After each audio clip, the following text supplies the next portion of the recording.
that inner 15-year-old, that's like, wait, like, are you proud of me? Do you accept me? Do you like me? Am I good enough? Be proud of yourself. Check in with that inner 15-year-old that is so proud of you and excited. Like, take it in, congratulate yourself. Welcome to Normalize the Conversation by Inspiring My Generation. I'm your host, Francesca and Jessica.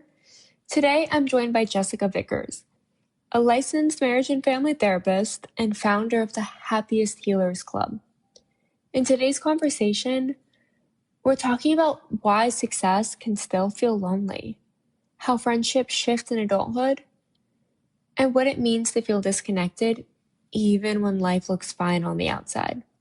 Jessica and I explore the inner emotional experience that we don't always say out loud, the part of us that still asks, am I enough? And do I belong? Even as adults. We also talk about burnout, emotional exhaustion, and how therapy can actually feel when it's working, including the importance of being seen in our full humanity, not just as patients or clients. If you've ever been feeling isolated, overwhelmed, or like you're carrying a lot internally while still showing up externally, this episode is for you. Jessica, thank you so much for joining me today. I'm really excited for our conversation, but before we begin, I want to check in. How are you really? Hi, thanks for having me. Oh gosh, how am I really? I'm good actually, but I'm busy. I'm tired. My son's been deciding to wake us up at like 5:30 in the morning for the past couple of weeks. I don't know why. His little brain just wants to start very early. So I'm tired. It's Maycember. There's a lot going on. We're still in baseball season. We're still in school and all of the end of year activities. So plus my practice, my job, is really busy right now. So I'm hanging in there. How are you? Oh, that's so much like happening at once, and being woken up at like 5:30 Right. is the worst. And if you wake up naturally at that time, it's like, for some reason, for me, it's like the best feeling in the world. I'm like, I'm ready to start my day. But Yeah. if someone wakes me up at that time, Exactly. I am the Grinch. Like, there's Exactly. no way anyone is coming anywhere near me that day. I couldn't agree more. If I choose to wake up at 6 a.m. or it naturally happens and I have, a burst of energy, love that. But yeah, 5 is too early for me. Yeah. Oh, that feeling of being so busy right now and then having so many, like it's so great. So on Mondays, I go into facilities and play my board game and talk with kids about like my own story and journey. And I know for me, like, it's so fun and I love it. But it also feels so exhausting when it's such heavy topics and you want to be supportive, but how do you also navigate certain conversations in a world that's so confusing and so devastating day after day and what's going to happen tomorrow? Yes. And it's been, and I just do that once a week. And then I feel really busy with stuff at home on a computer, but just talking with people once a week, I know can really burn me out. I can't imagine that also being like a full-time job. My full-time job. Yeah. So I'm a private practice therapist. I'm a licensed marriage and family therapist. I do EMDR trauma therapy with clients. And then I'm also a certified perinatal mental health counselor. So all of that is to say, yes, my full-time job is a one-on-one therapist. I am dealing with a lot of, everyone else is also burnt out right now, right? So they're venting to me. I'm taking it. I'm holding that energy. I'm supporting them. I'm helping them cope. I'm helping them recover. And then it does leave me very drained. It's the best job in the world. Like you said, like we love to do it. It's so fun. It's so rewarding. I can't imagine myself doing anything else. And oh my goodness, like sometimes I'm yawning in sessions because I'm processing and like I'm taking the energy and I'm just like burning out in real time. Yeah. I mean, it has to be so hard, like loving to hold that space and at the same time feeling so exhausted in it because you're trying to processing it in real time in your own life too. Yeah. Right? Because Yeah. you're also experiencing so much. You're also experiencing Right. everything that's happening in the world. And just Hmm. being exhausted, being woken up at 5 a.m., right? Like having all these things going on, Yeah. also navigating what's happening. I'm sure when things are coming up in session that are also feeling very real for you, Hmm. I can't imagine. How do you even begin to take care of yourself and like show up for yourself in those moments? Yeah, that's a great question. I think being a therapist in 2026 is wild, and it's interesting because a lot of people, and I post a lot on social media, just spreading awareness, being like that human therapist. I like Instagram. I think it can be a very helpful tool for community, and I'll share more about that later of how I've like built a community through it.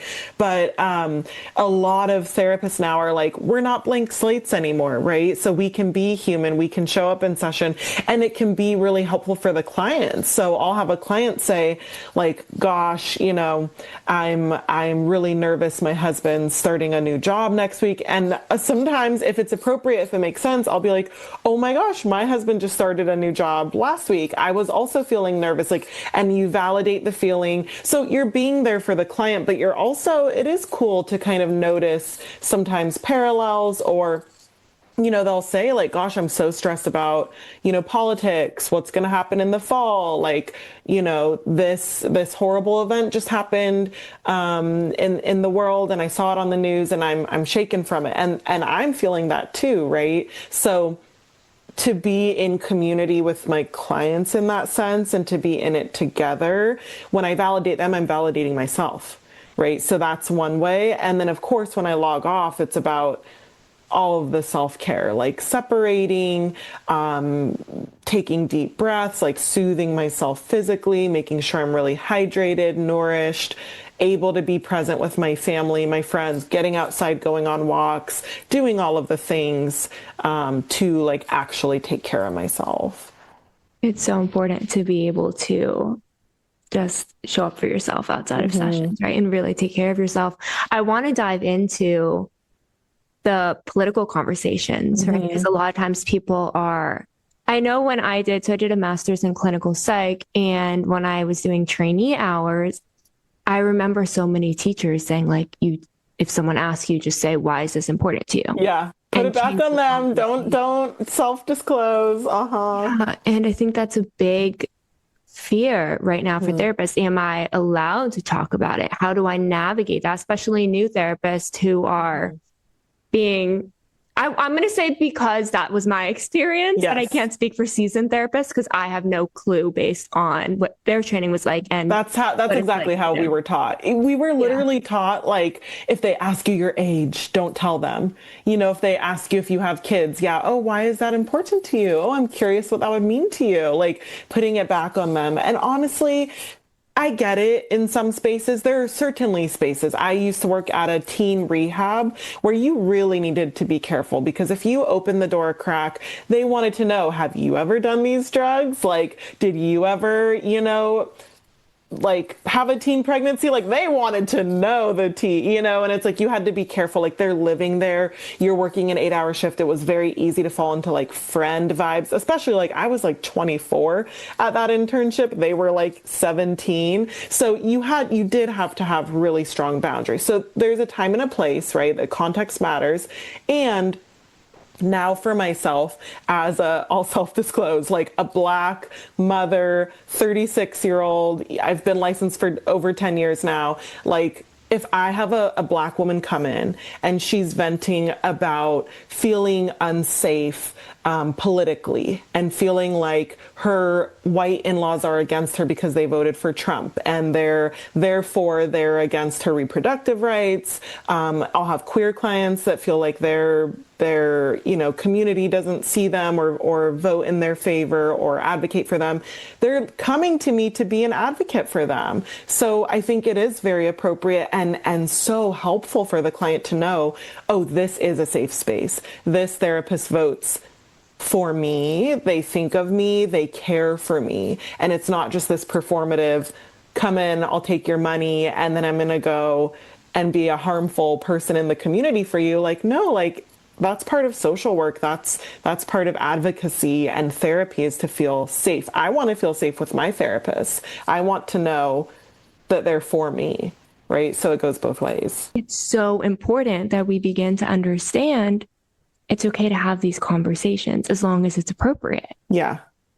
Yeah, absolutely. And we also can't be for everyone. So there might be a client who comes in, does a consult with me and they decide, oh, she's not my style, or I feel like she won't understand if I want to talk about how much I love my guns. Like, great, mazel, like go find someone else. That's okay. Like we can't be for everyone with our therapeutic approach, with our personalities, with our sense of humor. I've gone through a few therapists that I'm like, oh, okay, like I see the value in that therapist, but they're just not for me. I'm going to go find someone else who is a better fit.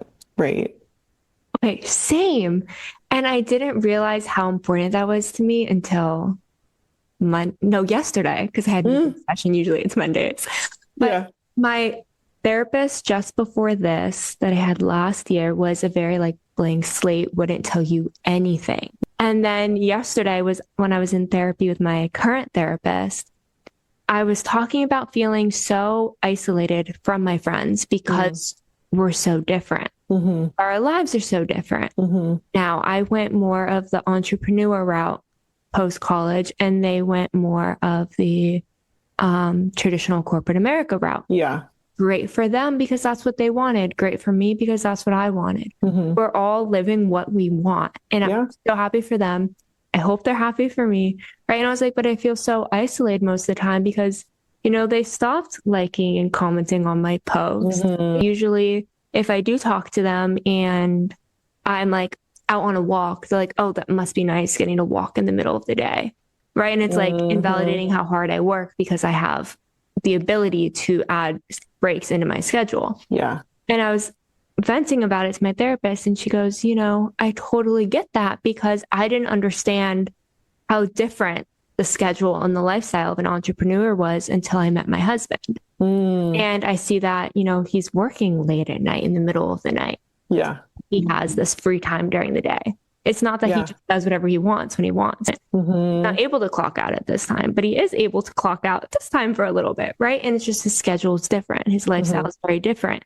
And she's like, and I never understood that until I saw it. She's like, so a lot of it could also be people not intentionally not liking you as much as misunderstanding. Yes. I mean, have you had a conversation before?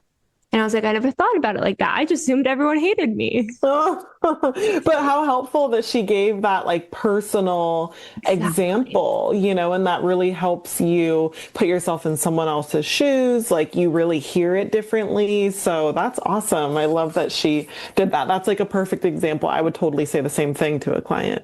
Right. It just makes a difference to feel like, oh, someone really gets it in the room. And it was a completely appropriate disclosure. And I think that's what's so important is being able to just, like you said, be human in the room. Yeah. And this goes for so many careers and relationships, and even to bring it back to like what you were exploring in therapy that I've been exploring in my own therapy too. The support, like the friendship, the separations and the comings together that we can have with people. A lot of times I do think it is misunderstandings, or they think that we're only sharing a highlight reel. And it's like, well, I'm not going to post like all of the nitty gritty of my day to day, but we do want to share the wins. And I think we're kind of at a weird place in society where people almost get the ick when we share wins. Like, oh, she's bragging. At least that's one of my intrusive thoughts, right? Is like, oh, I'm not humble enough, or I need to shrink myself. I think women are really trained to do that, like to not be too much or to not be that boss. And so when we are being these entrepreneurs, having successes, I just launched a retreat. I'm hosting 25 therapists this fall, and it sold out in 2 days. Like that's huge. Thank you. And some friends said congrats, but like a lot of them don't understand how much work went into that and how much money is going into this. They're just like, wow, must be nice. Like, guess she's walking away with 10 grand. And it's like, nope, couldn't be further from the truth. There's still a way to go with actually making this event happen, right? But I think we would love to get that support from our friends, or the how hard is it to double tap an Instagram post that helps my business, that helps, other clients find me and see me. We're trying to put good out into the world too. We're not just trying to like sell a quick product, like buy my headphones. It's like, no, like I want to help you with mental health. So why can't our friends support that? And I just listened to another podcast on this where she was like, you know what? Like, are you going to all of their meetings cheering them on? Like, so why do you expect the same in return? I think we need to also be communicating with our friends. Like, hey, like, just wanted to check in. Like, I think it's okay to like have requests in relationship, or just have check-ins of like, does it seem like I'm bragging, or is there, do you have questions for me? Or like, I'd love to get together and I'd love to hear more about your job and how it's going, right? Like, I do think we need more of that right now. I really do. First of all, congratulations. That is amazing. Thanks. I'm so excited. I'm so excited for you. I can't wait to hear about this. Yeah. I want an update. It's so, okay, so 3 weeks ago, it was my first time where a keynote was in an auditorium, right? I've had keynotes in like community centers where you're like on the same like floor as everyone else in like plastic chairs, which I do love because like you're like really there and personal. However, it was an auditorium on a stage, like rows and rows. Gosh. Like I walked into that room and I was like, I was not expecting that. Wow. I was so excited. And one person was like, you're amazing, like kick butt today. I'm excited for you. Yeah. And I was like, where are all the people that I like grew up with, that this is what I dreamed about? This is like, I found letters from high school to myself that said this is what I was going to do. Oh my God. When I was 12 years old, when I was 14 years old, again, when I was 15, 16, 17, like actual letters to myself that my friends had signed. So they all knew that this was my dream since like growing up. Yeah. And not one of them, when I tried to call them to tell them about it, nothing. And I felt so heartbroken and like devastated by it. And it took away from my excitement. I know. But I was choosing that. And I didn't realize it. I was choosing to put all my validation into other external people. Yep. It's so easy to do. Humans are such social creatures. It's if you think about evolution, like we had to look around and like be accepted into the warm cave away from, all the things out in the wild that were trying to kill us. So still to this day, there's a part of us, and there's like that inner 15-year-old, that's like, wait, like, are you proud of me? Do you accept me? Do you like me? Am I good enough? And so it's human. We validate that. And look, like, if you were one of my clients and we were talking about this would be so healing for me too, because I'd be reminding myself of the same thing, because therapists are humans too. And so I'm reminding myself as I'm reminding you, like, be proud of yourself. Check in with that inner 15-year-old that is so proud of you and excited. Like, take it in, congratulate yourself, treat yourself to like a beautiful matcha afterward or dinner or whatever it is. And sometimes people are going to get it. Sometimes they aren't. Sometimes they're jealous. I straight up had an ex-friend tell me, like, I'm not going to follow your social media. It's too painful for me. I'm jealous of your life. Like, at least she had the insight to and honesty and guts to say that. But most people will never say that. And I'm not saying to walk around and be like, everyone's jealous of me. That's horrible and mostly not true. But I think sometimes people just don't know what they don't know. So they don't know everything it took you to get there, what a big deal that actually is. To them, it's like, oh, just another day in the life, just another piece of her job. And same with maybe some other friends who, wow, she just had a huge sale. We're not sending her a $10 Starbucks gift card for every sale she makes. So again, like, we have to sometimes temper our expectations too. It's tough though. That's tough. It is tough. Like you said, we're social creatures and we want to feel accepted, and learning to be able to shift that into ourselves is so hard. And I love that, like, get a matcha after, celebrate. I so badly wanted to do that. And I kept saying to myself, I'm going to celebrate after, I'm going to celebrate after. And then I got back to my hotel room and I was like, but maybe I just need to work harder. Oh So then no. I stayed in my hotel room and worked the rest of the night. And I was like, I can't believe that. I'm like in a different state, different city. Like I could be like going and doing something. I'm a Yeah. couple hours from Chicago and I have a car. Oh, Like I could have gone out to do something. And yeah. I totally took that away from myself, but Mm. I decided to do that. Hmm. And so when I got back to LA, I finally this week took myself to lunch and was like, Good.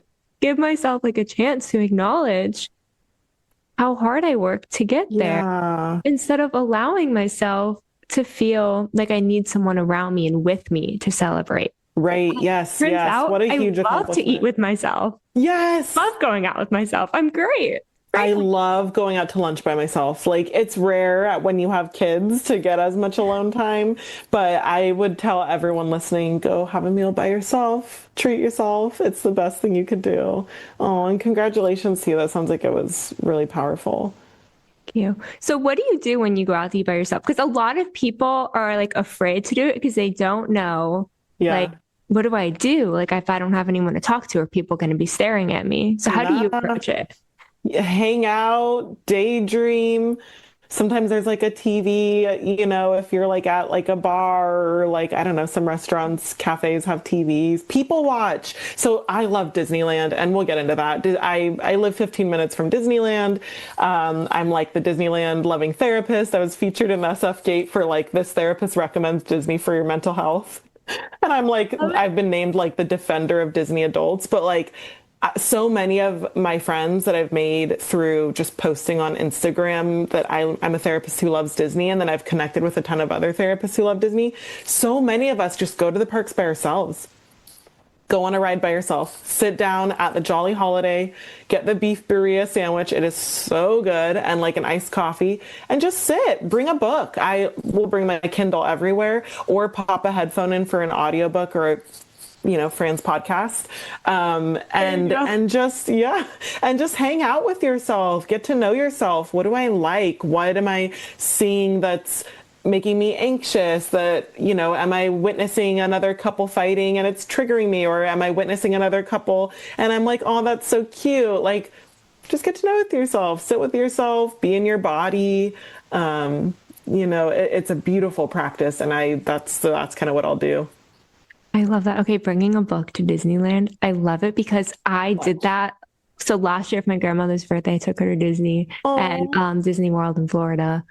And a bunch of my family ended up coming and it yeah, was so fun. But we're sitting, like we're waiting in lines. And I'm so used yeah, to traveling alone and doing everything alone. yeah. So I always just have a book with me. I Hmm. have my AirPods with me everywhere. Yep. I have like a journal most of the time. Like I just always have stuff prepared for if Hmm. I'm going to be alone. So I had a book with me and I was like standing in line everywhere reading. And my family was like, can you talk to us? I was like, I'm so used to just grabbing a book while I'm You're waiting. like, I just want to be in my own world for a minute. Right? I'm like, Oh, there's so okay. much happening around me and I'm so used to being on my own. So Yeah, I'm like bringing seeing a book to Disneyland is the ultimate move. it really is. It makes the lines go so much Yep. faster Yep. and you don't have to deal with as much of the environment around when it Yeah. feels very hectic because you have Yeah. people pushing you in line to try to get ahead of you.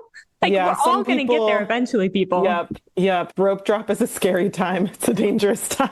Just zone out from all. Well, I guess be safe while you're doing it. Pay attention Yeah. to your surroundings. Be aware. I feel like I'm giving terrible advice right No, now. once Be you're in aware. line, you're not saying to, walk to the rides with your nose in a book, but it's like, okay, I'm gonna be in line for Pirates for 30 minutes. Let Yeah. me bust out my Kindle. Let me bust out my audiobook. Yeah.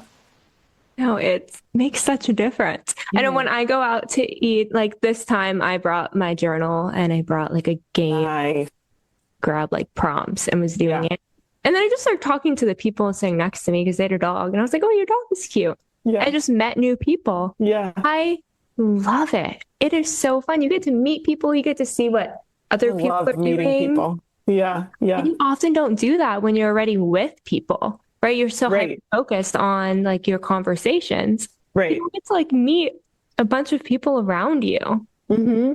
Yeah. I love that. Oh, look at us, just two bookworms at Disney. Going to lunch. It makes such a, okay, so let's talk more about going to Disney for your mental health. Okay, it's Yeah. because I am such a big Disney person. First of all, Winnie the Pooh and the Winnie the Pooh rides, like I wait hours to just, like Oh. do the meet and greet with Winnie the Pooh. Yes, My favorite they're thing. so nostalgic and cute and like they just make you want to tear up. Like there's something about Winnie the Pooh specifically. I think it was like the music, the soft pace, the animation, like it's so beautiful. Yes, and I loved that no matter how sad Eeyore was and how many times he said no, they always tried to include him. Right? Yeah, They they were were always there. encouraging. Yeah. And like that's how I feel all the time. I'm like, I just need people to like know that even though like I feel like I want to just hide away, Yeah. like I also want you to just reach out. Acknowledge, You yeah. know? Say Like, hi, check in, yeah. invite, yeah. So Yeah, Pooh Bear's like the quintessential, like happy-go-lucky, and Pooh Bear and Piglet's friendship is so epic. The quote of like, if you live to be 100, I want to live to be 100 minus a day, so I never have to live a day without you. Like, so touching. it really is. And I would do an annual sibling trip with my brother to Disney and drag him with me every Oh, year, nice. up until COVID. And then after that, he got a girlfriend and now he's Ah, married and he does I not can have still go to sibling trips with his Disney. sister. Now he's like, I have annual passes with my wife. I don't need you. But up until then, like there's something for me, I want to say, about the magic, Hmm. right? Where for the day, for however many hours you're there, how many days you're there, right? Like it brings back that feeling of, for me, it's hope, right? It's Yeah. feeling that, when you watch Cinderella and the shoe, right? And Yeah. like your whole life can change in a minute. Everything can work out, Yeah. right? Like it's that feeling of That magical like wonder of like, oh my gosh. Yeah. Like when it what feels if like the like world is too much, it's that possibility. yeah, and it's such a nice bubble. Like we deserve that. And I think sometimes Disney adults or people who go to Disneyland will get a bad rep and they'll be told like, you know, you're being naive or you're not like facing reality or you're like just such a little kid. Like this is so childlike. And it's like, yeah, that's the point. That is the point because when I wake up in the morning and I open my phone, news and it's bad news. And I like to follow accounts like So Informed and places that will also give you positive news because there are helpers throughout the world that are trying to fight the good fight, right? So I like to have balanced news. Our jobs like are so heavy and we're in a space of trying to support others all the time. But yeah, if once a week, once a month, once a year, I want to go into this bubble, God bless. I hope everyone has that bubble. For some people, it's sports. For some people, it's music and concerts. For some people, it's books. For some people, it's traveling to another country and getting lost in the historical facts and the food of it all. Those are all amazing outlets, and Disney is just one of those, right? And Disney is like a bubble for connecting with your inner child, getting lost in that childlike wonder, reverting back to the nostalgia, the music, the food, the sounds, like everything is just so the popcorn smell, like they really create this environment of like you're safe here, you're wanted here, you're loved here. Everyone should seek that out. Everyone has, or most people have like that outlet, that bubble that they escape to. And I really dislike when people attack someone's bubble or attack someone's like way that makes them. Don't yuck their yum. Yeah. Yeah. If something makes someone happy, like who are you to tell them that's wrong, that's bad, as long as it's not hurting anyone. Yeah. But if you want to go play your online games or, go swim in the ocean because that gives you a thrill, like, riding on Tower of Terror and eating a Mickey ice cream, like that gives me a thrill. My favorite thing. It brings you back. And the music, like like running around. it's a beautiful place. And so, yeah, again, I'm lucky to go. I have a pass. And then I started, yeah, like I said, like gathering therapists there. So now there's a group of over 200 of us. It's not 200 at every meetup, but there's 200 of us on this Discord channel. We plan our meetups. We have like our matching hats and shirts that says the Happiest Healers Club, because that's what we are. We're just a club of happy therapists that we work hard, we play hard. Every mental health clinician under the sun is welcome, and we meet up and we hang out, we network, we talk about which insurance carriers are you working with, like, you know, how quickly do you get your notes done, which apps and tools do you use, and then we ride rides together and like hug Mickey together, and it's just like this really cool IRL networking experience.